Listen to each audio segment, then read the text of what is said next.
ఆయన లావాదేవీలు బయటపడతాయో, లేదంటే వైజాగ్లో ఉన్న రాసలీలలు బయటపడతాయో, లేదంటే బ్రెజిల్లో ఆయన కుటుంబ సభ్యులు చేస్తున్న అవినీతులు బయటపడతాయో, లేదంటే ఢిల్లీ మద్యం స్కామ్లో ఈయన పాత్ర ఏముందో కూడా బయటపడుతుందో.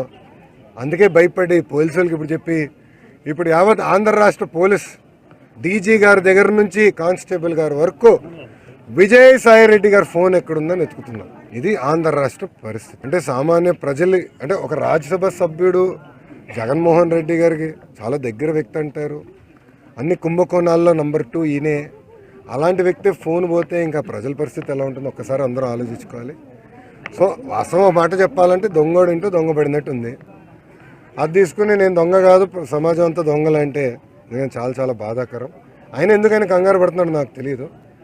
అవన్నీ కూడా బయటకు వస్తే మంచిది. ఫోన్లో ఏమేమి ఉందో అవన్నీ కూడా బయటకు వస్తే ప్రజలు కూడా తెలియాల్సిన అవసరం ఉందని నేను